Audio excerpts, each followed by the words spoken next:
Hello Sag, welcome to your reading. My name is Maria and this is a tarot intuitive story for you. If you have Sag anywhere in your chart, or if you're a cross watcher, it could still be for you. And or if something else drew you here, if it resonates, then surely you were guided here and the story is for you as well. So I've made you a reading today with 3 decks of cards: the Light Seers Tarot, the Shaman Dream Oracle, and the Zen Tarot. And we start out your reading with the Page of Swords. This is you. And this is telling me a story about how you've gone through either a recent period of your life or actually your whole life in search of truth.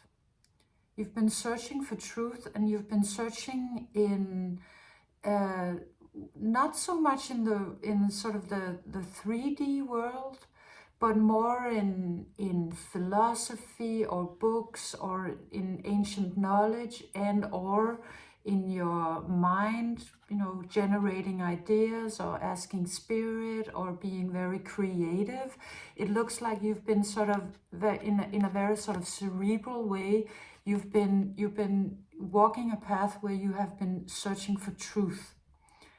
And not just some superficial truth that, like, you know, the thing that everybody accepts.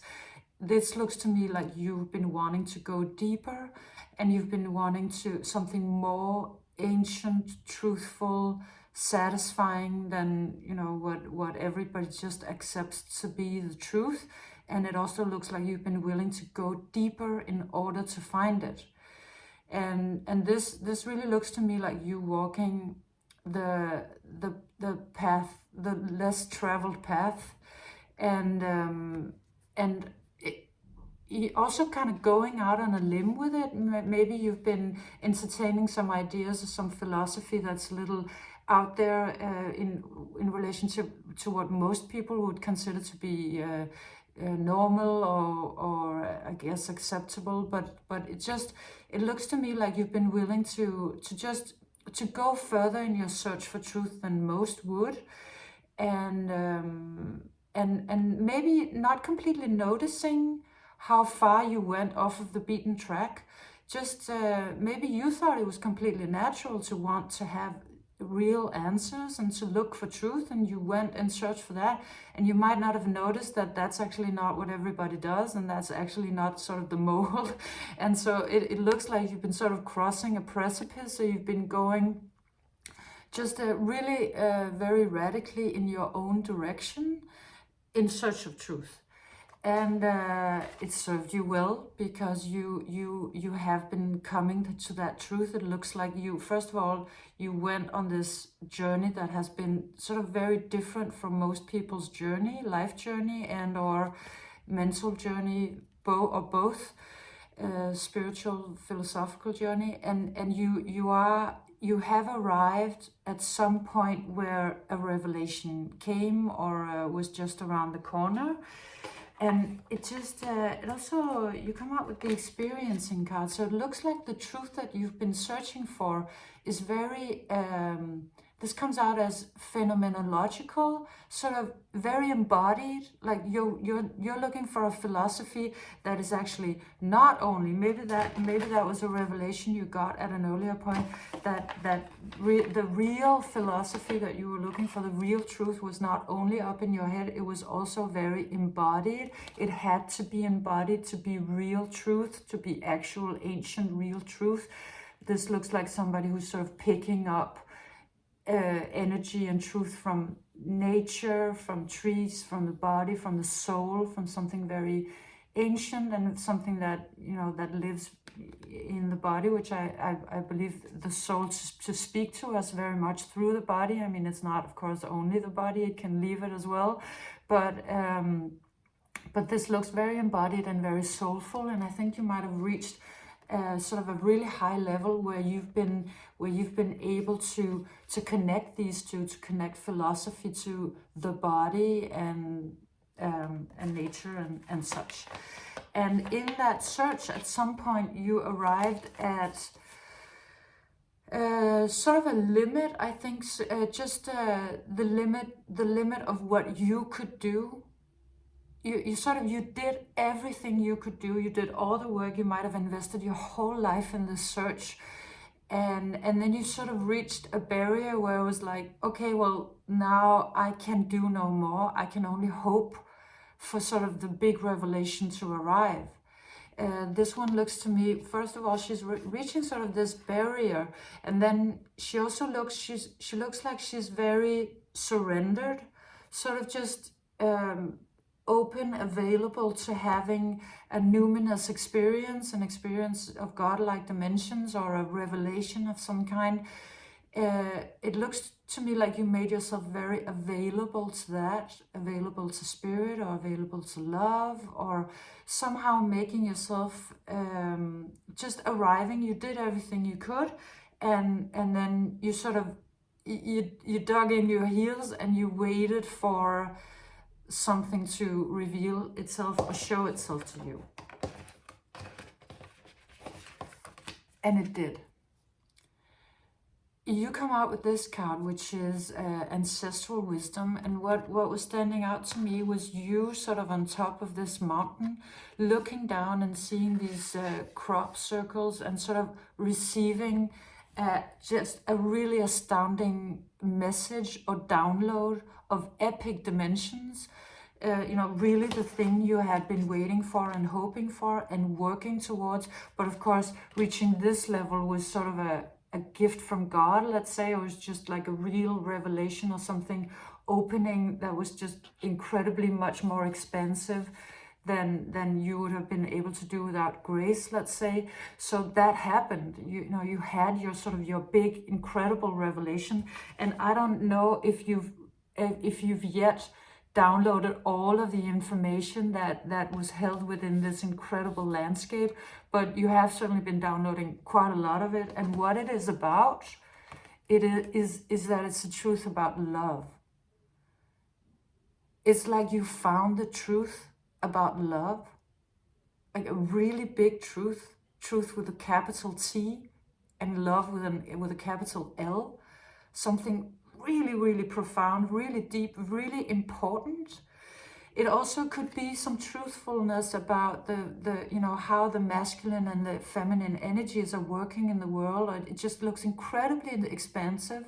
And it might also have to do with your own sort of relationship to love, but it still is sort of mirroring something much bigger. It's like, it's not only about that, it might very well be about that too, about your own relationship to love and what love really is, things like that. But it's just enormously much more big than that. It really has to do with everything and everybody, and then of course also you.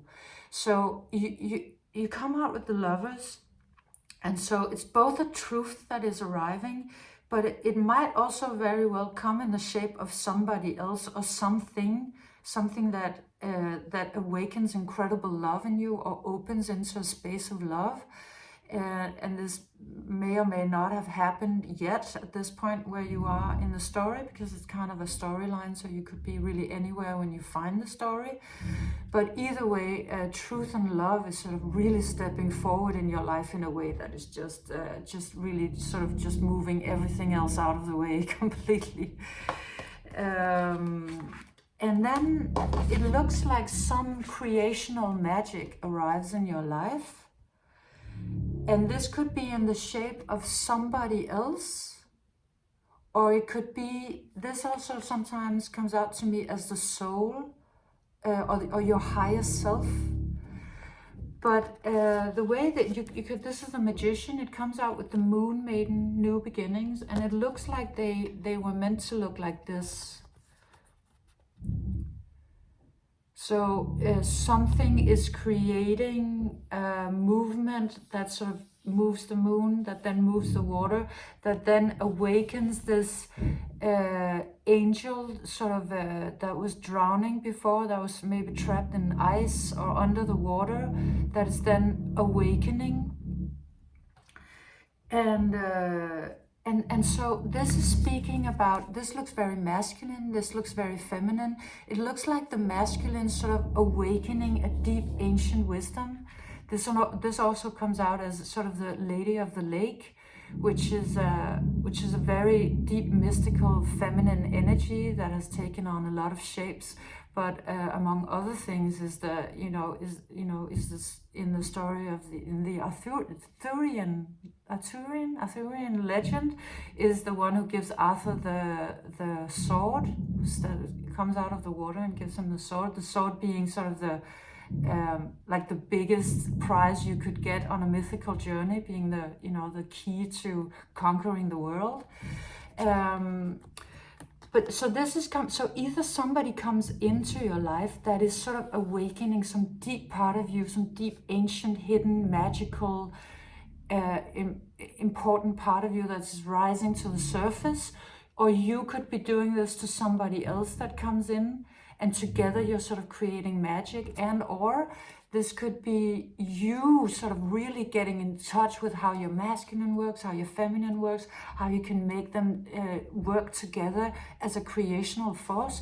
They might not have been completely working together earlier in your life, and you didn't know that that was actually what you were looking for, that you were actually looking for, you were looking for truth, and then you kind of realized it had to be embodied, so it comes out a little bit as masculine and feminine.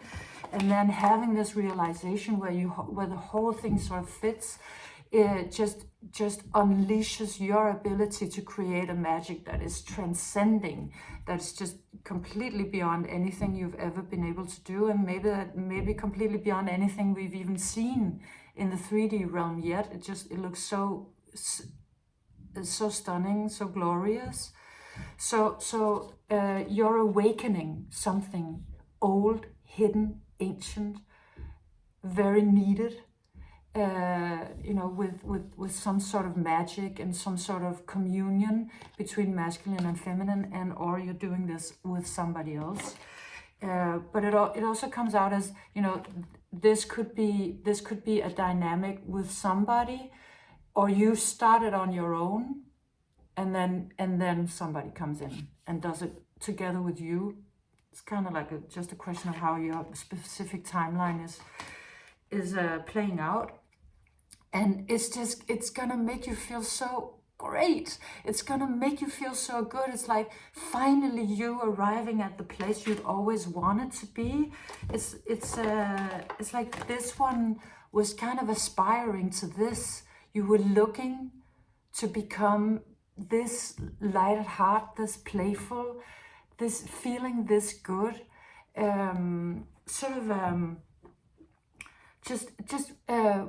reigniting your lightness of being, or maybe finding it for the first time, and just being light at heart. This card speaks about non-seriousness, as the wisdom of playfulness, the wisdom of releasing the burdens from your heart, and then letting your heart sort of guide the way with all of this natural magic and lightness and happiness. And it's also, it really is coming out as a very Sagittarian card. It's just, this would be you in your absolutely best self, driven still by wisdom and knowledge, but just with this incredible playfulness and lightness, and it's just really, really beautiful. So, of course, you want to ride into the sunset like this, and you will, but you're nevertheless being asked to be a little patient with this process. You come out here with the Empress, and what is standing out to me, of course, is the pregnancy, and with the world being pregnant with the whole world. Which is actually kind of very appropriate for what it looks like you found. It looks like you found something that is really, really important to everybody, to humanity. A truth that we all need to understand, and that you're downloading and you're bringing into this world embodied. And so it's just, of course, changing the world takes a little bit of time, right? It's not from one day to the next. So a little bit of patience is required, because some of it is gonna be a process that is playing out with it just takes time. It needs its time to gestate, well, it just does. So it's so in the meantime, you're being invited to clear out clutter. If you have clutter that needs to be cleared out in your life, in your relationships, in yourself, in your mind, you know, which is typically the most cluttered thing we have of all. And also you could have already been doing this, because you could have been flipping back and forth a little bit between the different phases of this journey. But it's saying that is a really, really good idea, because you know, for you to have a clean house when this really, really takes off, is going to serve you well. But it also comes out because if you look at the picture, it's very sort of magical. Looks like very magical. So this is also saying, even though you're creating this astounding thing, this really big thing that has potential to change the whole world, be mindful of your everyday life. Be mindful of where you are at the moment now, and create magic and light and love in your everyday life. Because what you used to be, this one looks like they're so in their head that they're not even noticing that they're walking over a precipice. It's a little bit of a precarious journey, right? It's not, this one is not focused on that at all. It's just like, la la, I'm searching for truth, and then going for it. But since you've realized, of course, now that truth is also about being embodied, this one is saying, yes, so make sure that you're not only about the big picture. Make sure that the small picture is beautiful, loving, nurturing.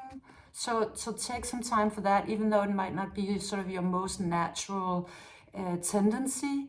Then you know, that is really supported. It's going to help you a lot. And so let's see.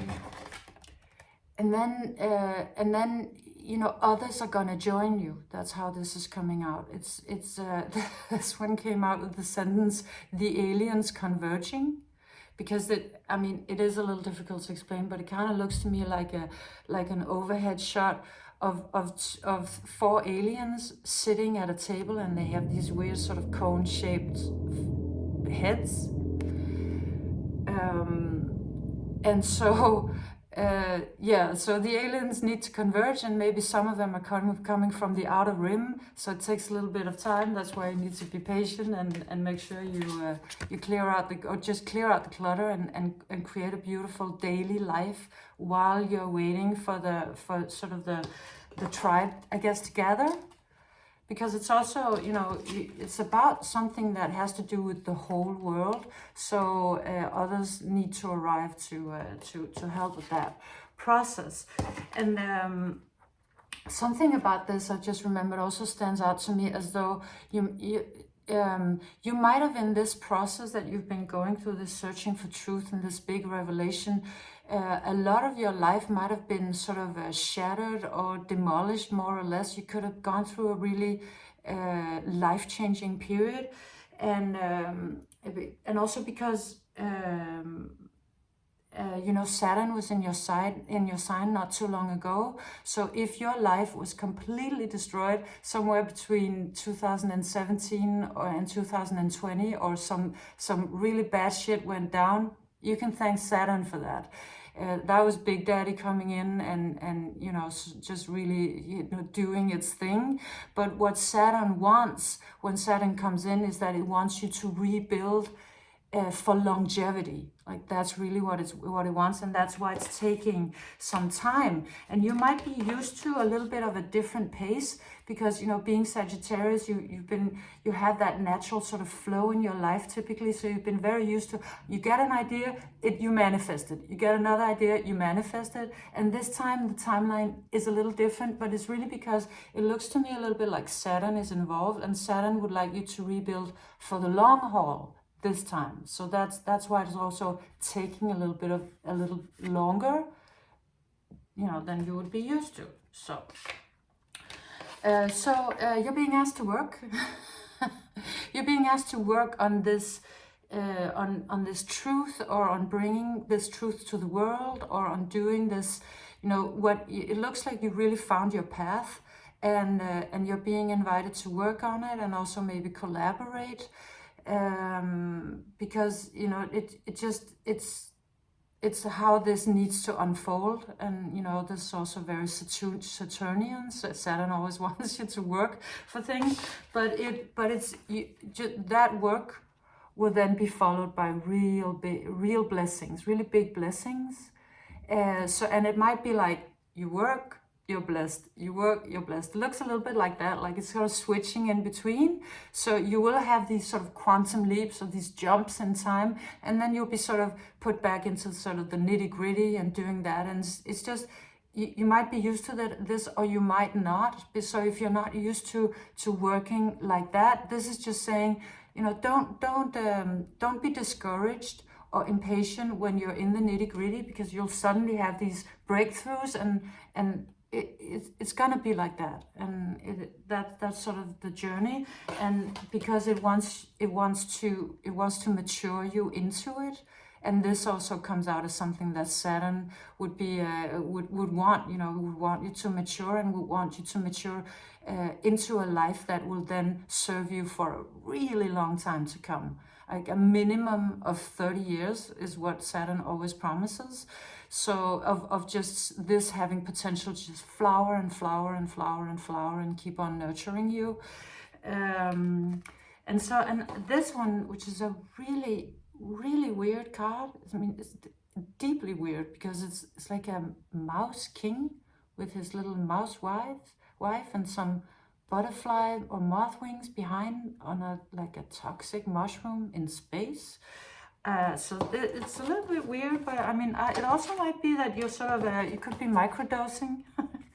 And then in that case, this is saying, sure, I mean, if it works for you, but then also remember to come down into earth and then do the work, and then this, and then this. Don't only do one of them, or it could be the way you search for inspiration. But what this also was saying, this was really pointing me back to the lovers, because I don't know if you can see that there's sort of a little bit of a likeness between these two. I mean, I was just noticing sort of the flowers and a little bit of this shape with the two people in it, and sort of the space reference. And so it looks like at this point, when you're very sort of into the work, when you're doing the work of this new, great, stunning, amazing world and life-changing project, these two lovers are united, right? Here they're sort of seeing each other in a way, being becoming aware of each other. Here they're completely together, a bonded pair. So it's almost like just work and then love will follow. But I mean, it is a labor of love, right? Because the whole thing is about love. You've realized something about love, and it's sort of starting a new project for you. So yeah, so it just looks like it's gonna manifest sort of in the world and in your personal life as well. And then you will be reaching sort of a flowering that maybe you've been longing for your whole life. Just really where all of your best qualities are sort of becoming one, or becoming a part of what you do. Your brilliant mind, your embodied self, nature, everything around you, sort of in very peaceful communion with your surroundings. It's just, you'll really feel like you've arrived, but not in a sort of a stagnant way, arrived in a way that will just flower and flower and flower. It will just be so beautiful. Because you risked everything for truth. You really did. You risked everything for truth, and this will be your reward. This, and you know, this.